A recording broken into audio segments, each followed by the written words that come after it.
Good morning sa inyo lahat. Yes, yun. Yes, thank you, Lord. I'm Jake, one of the full-time ministers here in Victory, Parañaque. I'm very glad na nandito po tayong lahat. Thank you, Lord, sa magandang weather. Okay, talagang niluhod natin yan na, Lord, please, this Sunday, bigyan nyo kami ng medyo maganda-gandang weather. Alright, so today we're going to wrap up actually this series called To Courage.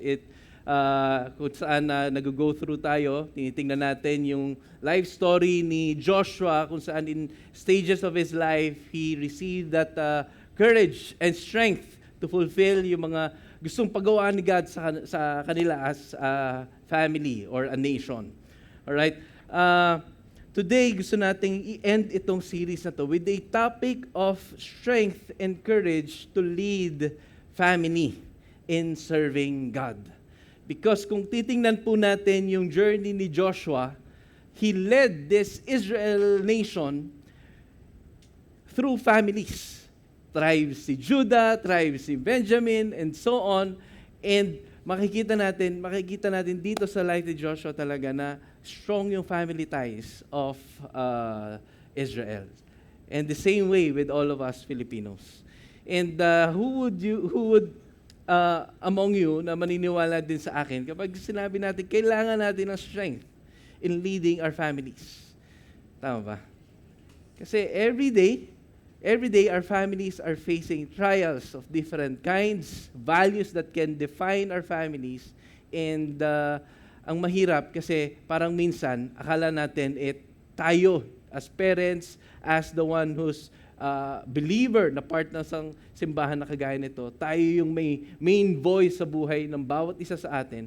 But looking at the society right now, parang minsan makikita natin, parang parang ako na yung nagiging minority voice sa buhay ng anak or ng pamilya at ng kasama natin sa bahay nating lahat. That's why today, we are asking the Lord that He will give us that strength and courage to lead our families in serving and honoring the Lord. With that, may I ask everyone to please stand on our feet. Josiah, can you lead us in reading God's Word?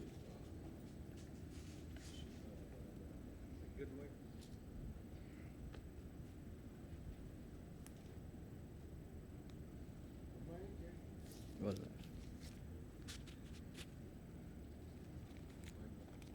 Morning po. I'd like everyone to grab their Bible and let's read from Joshua 24, verse 14.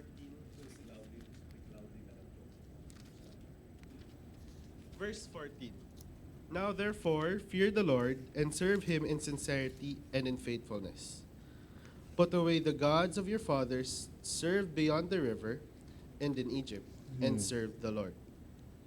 And if it is evil in your eyes to serve the Lord, choose this day whom you will serve, whether the gods your fathers served in the regions beyond the river, or the gods of the Amorites in whose land you dwell. But as for me and my house, we will serve the Lord. Then the people answered, Far be it from us that we should forsake the Lord to serve other gods. That is the word for us today. Lord, thank you for today, O God. Thank you for helping us arrive here safely. We ask your Holy Spirit to empower each and every one of us to understand the word that you have aligned for us today, O God. Bless the preacher of your word today. In Jesus' name I pray. Amen. Amen. Amen. You may now take your seat. I have here a picture of my family. Yan po, may isawa po ako yung kumakanta dito kanina, tapos may dalawa kaming bata na anak, no, si Finn at si Spider-Man. Pakikita po natin. Ayan. So, just so you know, si Spider-Man po yung bunso namin.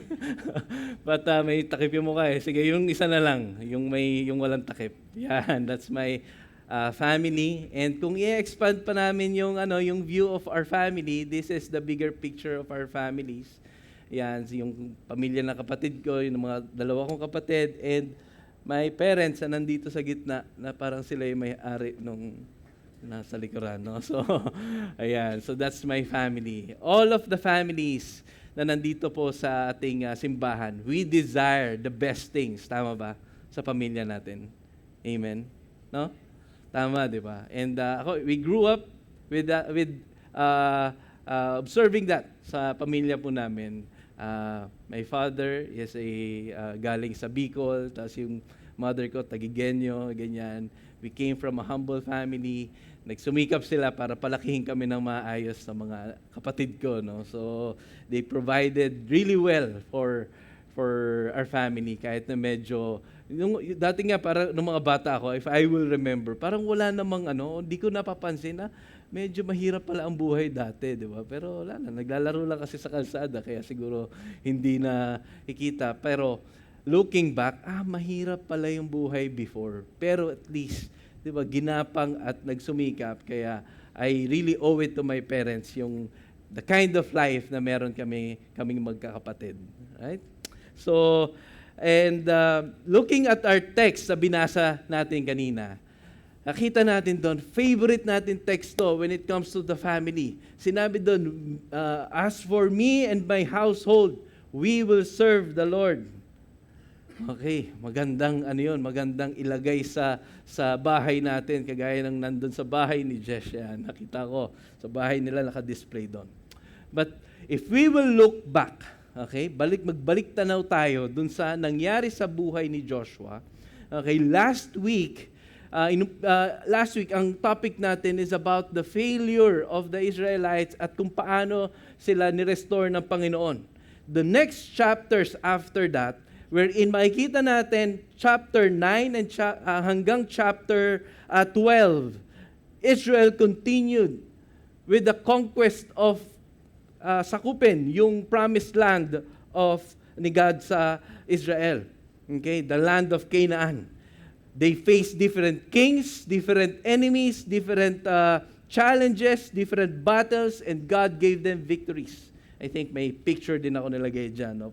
To give us a picture of yung naging journey ng Israelites. That's on the left. And then chapter 13 to 21, we can see here that the land is now being divided doon sa mga tribes, sa mga families of Israel.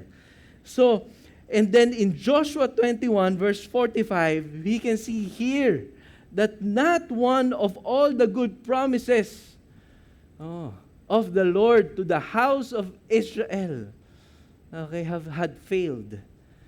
All came to pass. So if this is your family, di ba yung ngiti mo dyan, mapipigtal talaga yung mga pisngi natin. Ang sarap isipin. Imagine all of those promises of the Lord in your life.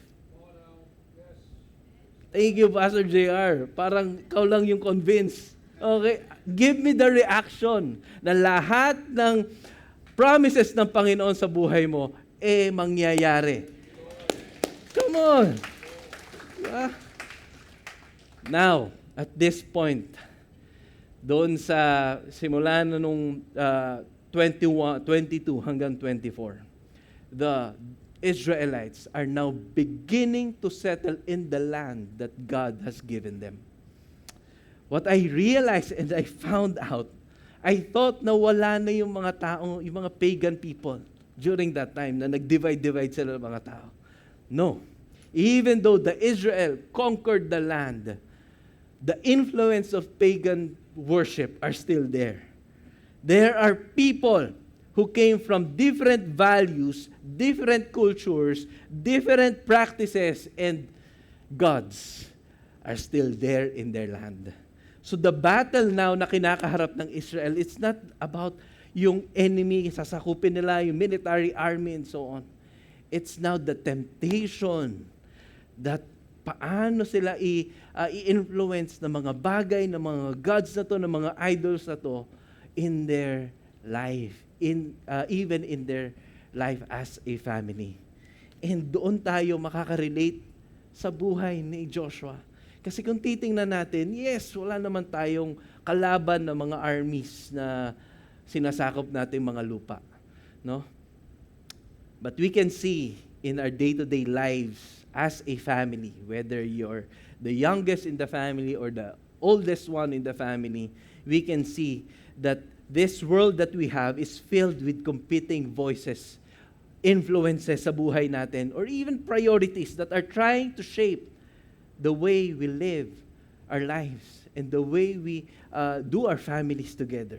Every day we can see how the careers and the studies can shape yung mindset ng bilang isang pamilya, wherein we can see how performance mentality can shape yung buhay natin bilang isang pamilya. How the pursuit of financial security can shape you, us as a family. How social media, how entertainment can shape our family and influence all of us. The values that are arising in the campuses, in the communities, in the offices, how corrupted it is now arising. All of these things are not technically, automatically wrong. Okay? Kasi kung titingnan natin, sino ba mag-iisip na working for my family, for my children, and giving them a better future is wrong? Of course, lahat tayo mag-agree na tama yun. It is our role, parents, it is our role to give them a better life.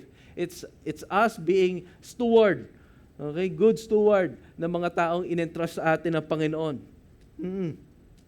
Providing is not wrong. Technology, of course, binigay ito sa atin, hindi para maging cursed ang buhay natin. All of this is a blessing from the Lord. But when these things begin to take place, kung that only God should have yung role ni God sa buhay nating lahat, kapag pinalitan ng mga bagay na to, that's the time that they compete doon sa role ni God sa buhay nating lahat. What we value, what we pursue in life, where we find our identity, that's the time that these good things becomes now an idol. And slowly it influences or takes place do sa role ni God sa buhay natin. Kaya kailangan natin ng lakas na kagaya ng meron si Joshua in the text that we read. That in the midst of all those competing voices and influences, in their time, it's the idols. In our time, it's different. Hindi mukhang idols. In a form of comfort, in a form of good in our eyes. In the midst of all of these competing voices and values around us, we want to answer this question: how can we find the strength and the courage to lead our families, to faithfully serve the Lord? Yan yung gusto nating masagot. Kasi nga, sabi natin, gusto natin, yung mga pamilya natin, maidala natin sa mas mabuting kalagayan. And it is always good to see that our children, our parents, and all of our families are living, honoring, and serving the Lord. Alright? So tingnan natin, ano yung ginawa ni Joshua. In Joshua chapter 24, verse sa 14 muna tayo. We can see here that Joshua recount God's faithfulness in his life. And we can see here that as we recount God's faithfulness, there's the strength na may bibigay sa atin ito. In verse 14, now, therefore, siya muna tayo, i-highlight lang natin yan. Because of this phrase, it indicates na before tayo magpunta doon sa sinasabi ni Joshua dito na serve the Lord in sincerity, may sinabi si Joshua na pwedeng pagbasihan ng boldness of serving the Lord. Okay? He recounted the faithfulness of God na makikita natin starting from verse 1 going to 13. So medyo mahaba yon. So hinighlight ko na lang, pakita natin next slide. In verse 1 to 13, we can see there in the highlighted, in the highlighted parts, kung saan God kung saan in the writing, we can see the first action picture. First action picture of God doing these things sa buhay ng mga Israelites. I took your father Abraham. As you can see, Joshua is the one saying here. But yung layo ng kung saan nagbalik tanaw ng history si Joshua, kumbaga parang binalikan niya talaga si Lapu-Lapu in time of today. Ganon kalayo kung paano siya bumalik. Imagine that. Okay? sa atin how far it is na marirecount natin yung faithfulness ni God. But as for Joshua, he remembered all of it. Ganun kalayo. I took your father Abraham. I gave him Isaac. I gave Esau. I sent Moses and Aaron. Siguro baby na siya nito. Hundreds of years. I sent Moses and Aaron. I plagued you in Egypt para palayain kayo ng Pharaoh. I brought you out from that place. I sustained you. I protected you. I delivered you. All of those. Joshua recounted all of it. Many times in our lives, kapag nakaupo tayo, mga mag-asawa dito, many times, uupo tayo, may iyak tayo sa lahat ng responsibilidad na kinakaharap natin.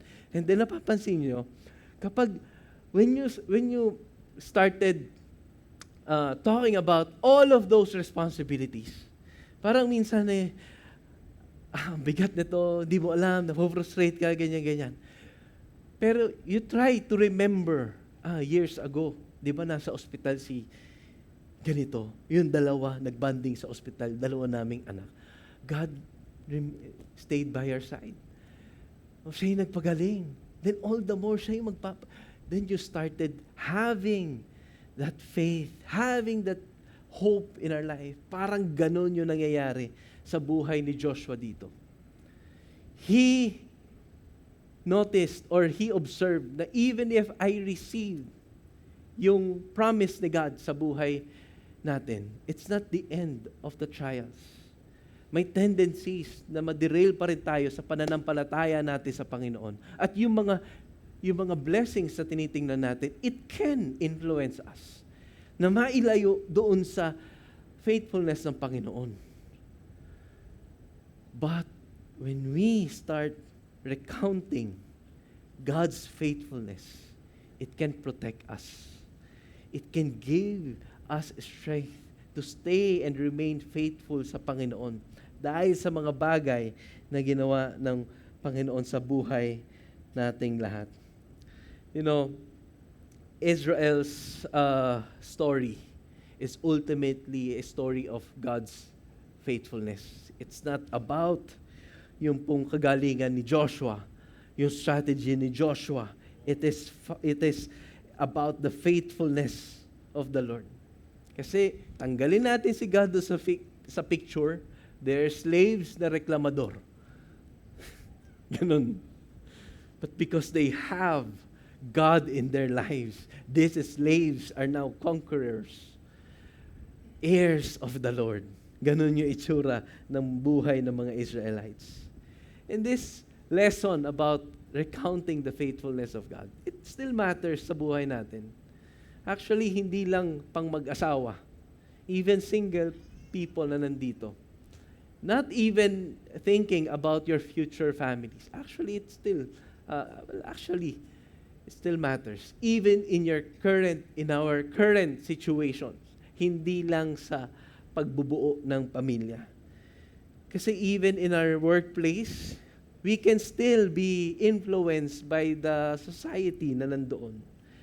Actually, in pursuing relationships, it can affect us. It can derail us. It can influence us na papalayo sa Panginoon.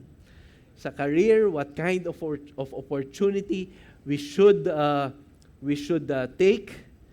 When we recount God's faithfulness and look back in our life and tingnan natin kung gaano naging faithful si God in the past, it will shape the way you choose the kind of work. It will shape the kind of decision na magkakaroon tayo at pipiliin natin. Diba? When we remember who opened the door of opportunity sa ating lahat, it takes away the pride that it's about me. It takes away the pride of ako yung gumawa nito sa sarili ko. Because you now in the position that I need to humble myself because it's not about myself. It's about the Lord who brought these things sa buhay nating lahat. Same way with our families. When we recounted the Lord's faithfulness in our lives, it is God Himself reminding us that before we worry about anything na kinakaharap po natin sa buhay natin, what you don't know about the future, remember what you already know about the faithfulness of God. Amen? Madalas kasi kung ano yung nasa past, kinakalimutan na natin eh. Siguro yung mga masasakit, pwedeng kalimutan. Yung mga heartbreaks, sige, kalimutan na natin. Oo, kung paano ka pinaasa, ganyan, kalimutan na natin yun. Pero si Lord, hindi naman niya binrake yung mga puso natin. Binigyan niya pa tayo ng pag-asa. So it's worth remembering all of these things in our life. And families, one of the greatest things we can give to our families is the testimony of God's faithfulness. And I hope we will not forget those stories of faithfulness ni God sa buhay natin. Kahit malalaki na sila. Ay, alam mo ba, naalala mo to? Bata ka pa nito. Pero si God present. Si God ganito. Si God andito. Amen? Let's move forward.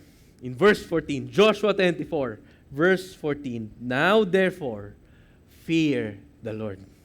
After recounting God's faithfulness, Joshua called for the people, fear the Lord. The word fear, hindi ito sinasabing yung matakot ka, galit si God. Galit si God, kaya ganito, hindi ako magsasalita. No, the fear here is the Hebrew word yare. It means to have that reverence, to stand in awe because you are amazed of the Lord. Ganun po yung sinasabi dito na fear the Lord. As you recount of the faithfulness, you stand in awe. Wow! After all of this time with the Lord, kasama pala namin si God. Ganon yung fear the Lord na sinasabi ni Joshua dito. It means recognizing His holiness, His authority na hindi lang siya parang one of the opinions of the many. He is set apart, nag-iisa lang, walang kapantay among all of the influence. And it also means having reverence to the greatness of God na hindi nire-reduce in our own preferences. That's why when we say, fear the Lord, it means giving God the highest place in our life and allowing His word, His influence to lead all of us. Whether you're a parent or not, yes, we are surrounded with competing voices. But when we started recounting the faithfulness of God and embracing that reverence sa Panginoon, we don't allow this competing voices of social media, of our friends, na alam natin na hindi godly yung tinuturo sa atin, or even our feelings. Even our feelings, or the culture that are arising in the campuses, in some of the textbooks na alam mong hindi align doon sa salita ng Panginoon. In the practices of the different families out there, na alam mong sinasabi ni God, hindi align yan sa katuruan ng Panginoon, we don't allow it out of our reverence to the Lord. Because having fear, having reverence to the Lord, it is us saying that there's no other voice, that there's no other values that is above the influence of God, that is above in the Word of God. Fearing the Lord, it means giving God the highest place in our lives, church, allowing Him to lead all of us.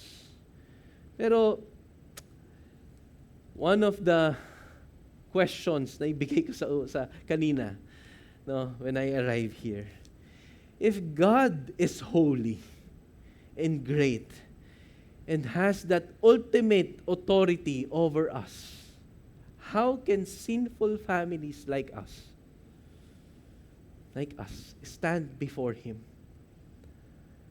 Unlike them, they are, di ba? Parang kung titingnan mo nga sila, that tribes of Israel, it seems like they're close to God. They are chosen people. But yet you can see how gracious God is sa buhay nilang lahat. If we will compare sa ating lahat, many people in their alone time here would have that thought process na, sino ba yung pamilya ko para maging gracious si God sa amin? We don't deserve to stand before God. We don't deserve na i-lead tayo yung families natin papunta doon sa magandang buhay na pinapromise ni God sa atin. We don't deserve that. Tama ba? Many of us, we have led our families into different paths. We've hurt our kids. We've hurt our parents. We've damaged the relationship na meron tayo in the past. And I believe, si God pa rin yung magiging hope natin in the midst of all of those hurtings and brokenness. We have not always put God in the highest rightful place in our families. If kung titingnan lang natin yung katotohanan and we'll be honest in ourselves. We've failed many times the words of our parents. Hard truth. We've allowed other things to influence the way we live our lives, the way we raise our families. But the good thing is God Himself is our hope for every families dito sa church natin. And even for those families na wala dito, God Himself is our hope. Galatians chapter 4, verse 4 to 5. But when the fullness of time had come, God sent forth His Son, born of woman, born under the law, to redeem those who were under the law, so that we might receive adoption as sons. And because you are sons, God has sent the Spirit of His Son into our hearts, crying, Abba, Father.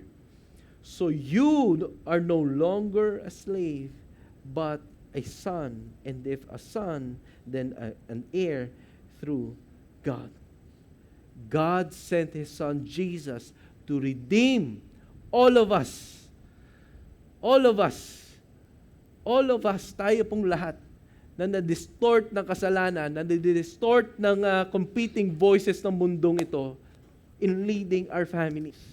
So when we think about strength and courage or even hope for our own families, we cannot find that in our own selves. Kahit nalagyan natin ng sangkatutak na measures, the tendencies of people to rebel against God,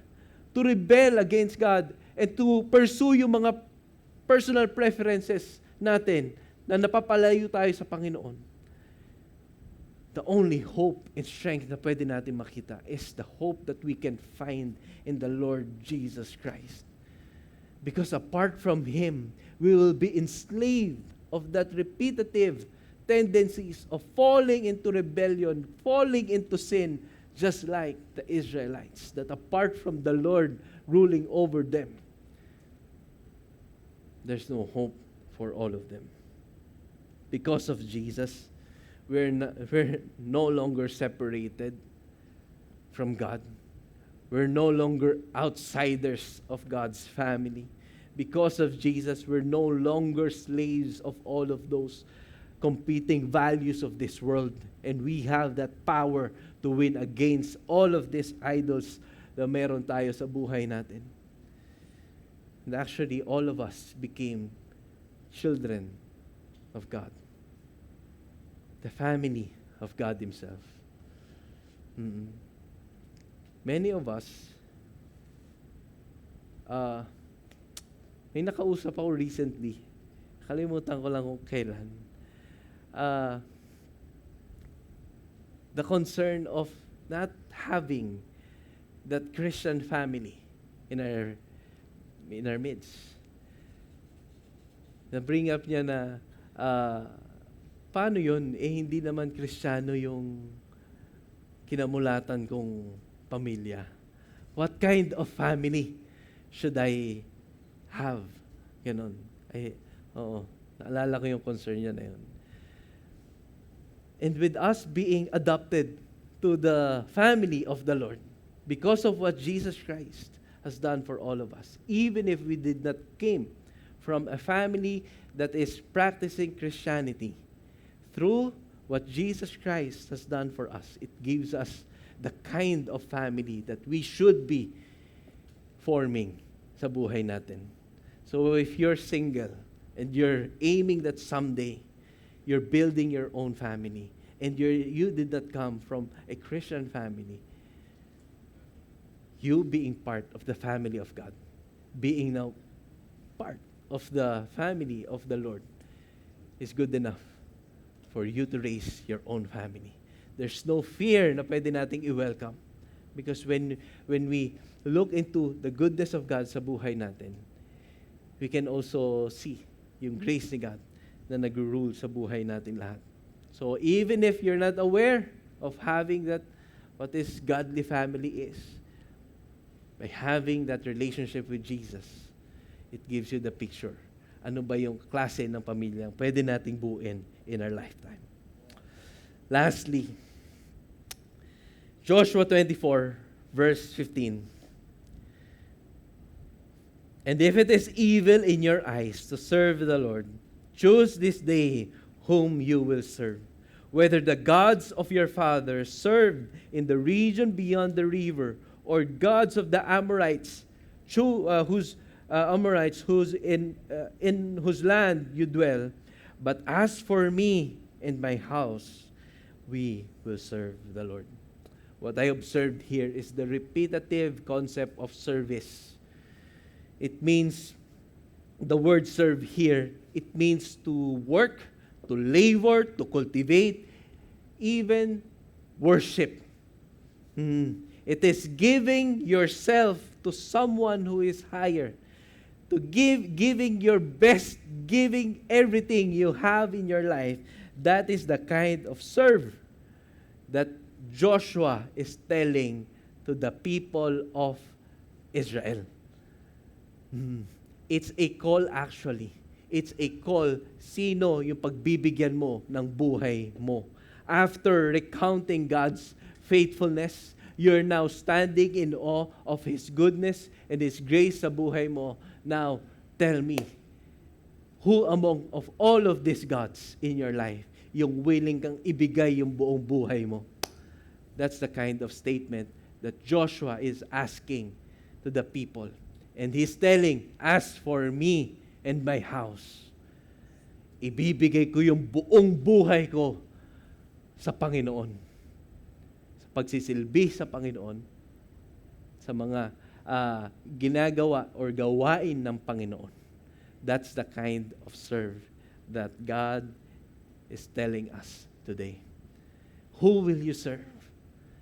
The competing voices na alam mong hinahata ka pababa at palayo kay God. Or the Lord na willing to die for all of us and gave us a new life so that we would experience the wonderful family of the Lord. Pinagdaanan ni Jesus how He gave His life towards us. And I believe that He deserves our service, our worship unto Him. And even as we choose to serve the Lord, as we choose to serve the Lord, He deserves it. Now, what does serving God looks like in our family? I think ito yung maganda nating sagutin. Based on how Joshua interpreted, the text interpreted, serving God touches every area of our lives. And as for us, as a church families, okay, allow me to highlight some of those. We can serve God in our home. Hindi lang po dito sa simbahan or sa pamilya natin. We can serve God in our home. For parents, kung tayo yung mga parents na nandito, it means serving God. It also means allowing your family to grow sa understanding nila kung sino si God. Serving God, it's also means of having devotion together. Allowing your kids or your husband or your wife, yan, kung sino man yung believer in our families. Having them discover kung sino si God sa bahay nating lahat. Serving God, of course, ito yung pinaka-common eh. Di ba? Serving God in doing the church ministry. Di ba? Yes, because serving God in building this church, it honors the Lord. When we join ministries, when we join yung mga serve ministries natin dito, when we serve God in our worship services, we use our gifts, it is welcoming, somehow, minsan, di ba, we're welcoming people, we're creating an environment, all of this, it honors the Lord because it allows us, the whole church, fulfill our calling from God to preach the gospel, to preach the word of God do sa mga tao dito sa Parañaque City. With us serving yung mga serve ministries, we are taking part of that calling para sa simbahan na to. The third one, we serve God by helping people get to know Jesus Christ. When we serve people by sharing the gospel and doing one-to-one with them, those are look-likes of how it is to serve the Lord in our case today. You know, I asked some of our leaders, some of our families na nagsaserve sa church natin, kung ano ba yung itsura ng serving the families in a church setting like us. So, I message yung Kalimlim family. And if you would allow me, I will read some of it. Okay? I have your picture ng Kalimlim family. Si Josh, siya yung nagbasa dito kanina and the families are there. Ganyan. They serve in, si Kuya Peter, yung naglagay ng stand natin dito. Si Kuya Peter, part ng ushering ministry natin. Si Jam, nasa admin ministry. And si Shekinah, tama di ba? Shekinah. Okay. Sorry naman. Shekinah and si Josh, part ng Kids Church and ENC and si Hezi, di ba? Nasa kids. Yan. Kalimlim family shared to me, how they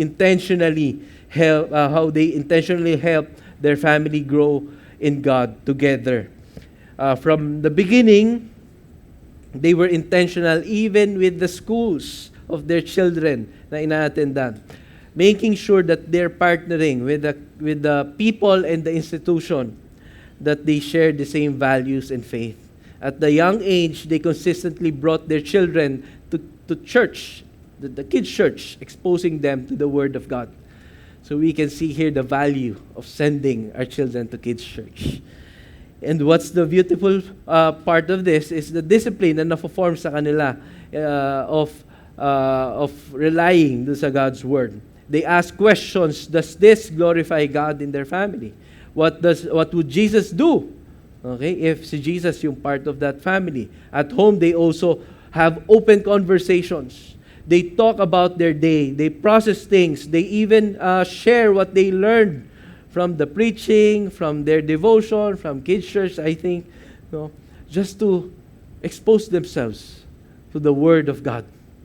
I believe through that, it competes now to the influence na pwede nila makaharap sa mundo. They have experienced God's mercy and love. What they want that experience to overflow to others as well. So they serve in the church, they co-lead small groups, they do one-to-one, they participate in the outreach as part of the overflow of their reverence and relationship with God. Thank you, Lord. One of the families is the Buera family.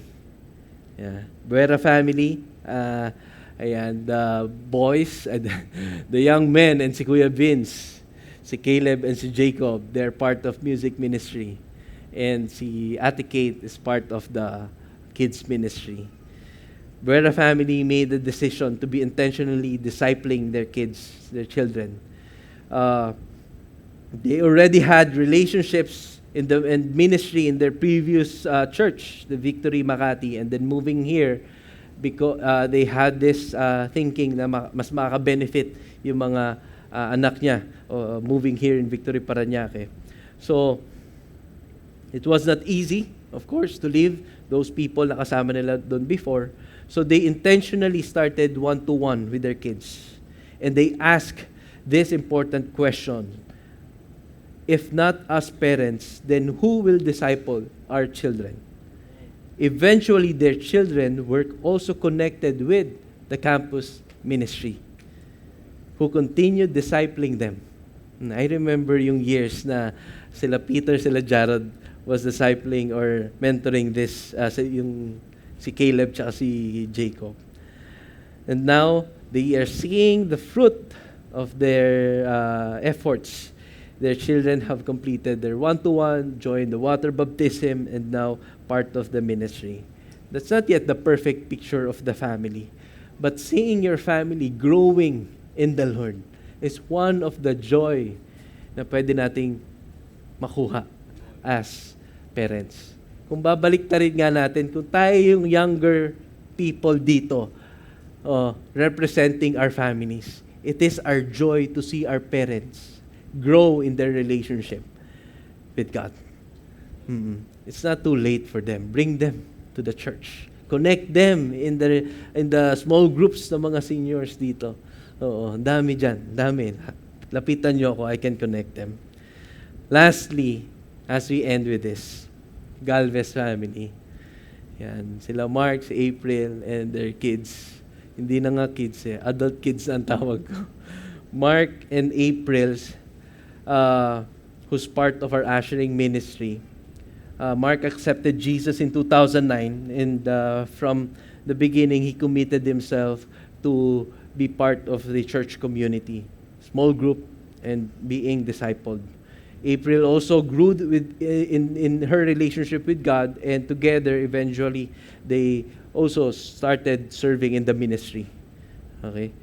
Ang tumatak talaga sa akin dito is they go to church together, have devotion together, and pray together. And even their family is facing difficult situation, they talk about it. They talk about it and bring it to God together as a family. Naalala ko lang yun, it's so easy to shut up the kids. But instead of shutting up, why not bring them, isama natin sila doon sa journey of our faith kay Lord. They see their parents live that out. And it doesn't stop inside their home.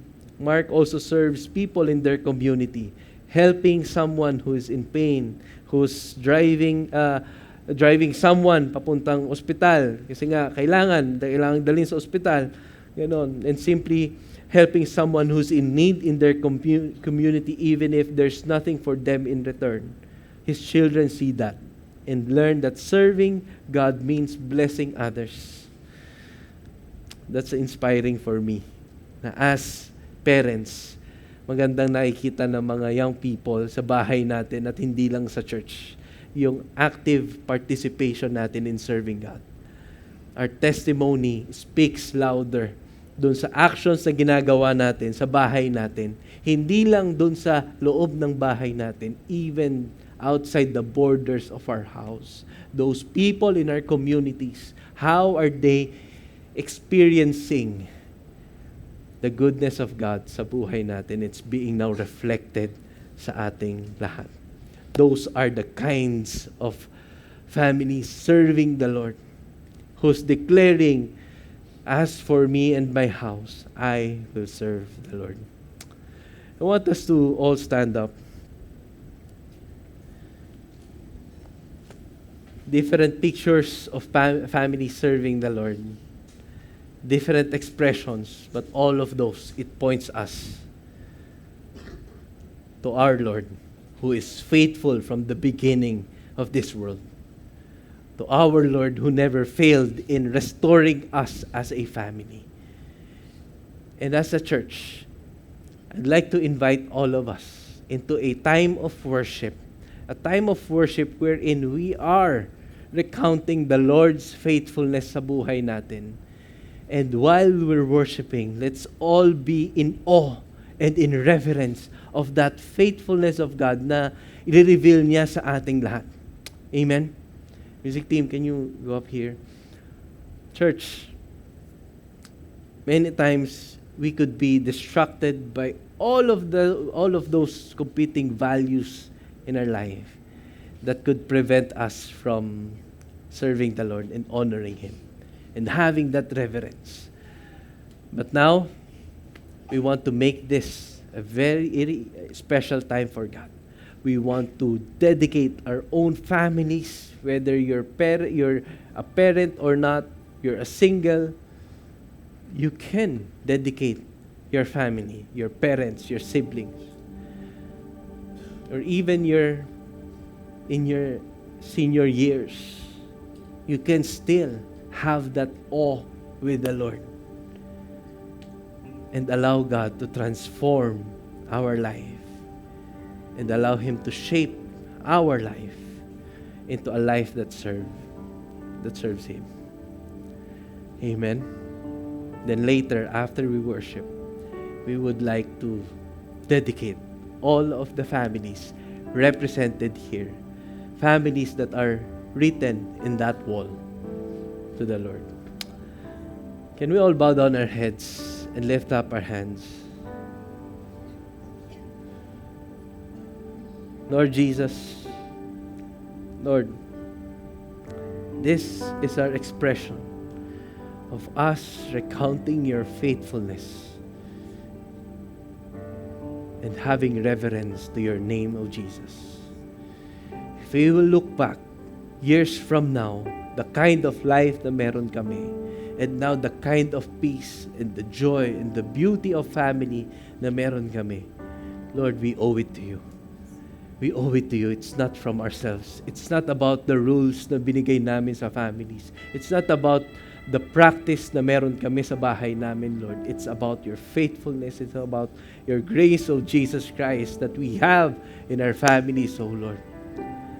That's why in response to that grace and goodness sa buhay namin, O Lord, we want to honor you in our life, O God, na walang kahit anuman yung makakapantay in the kind of worship and reverence that we have.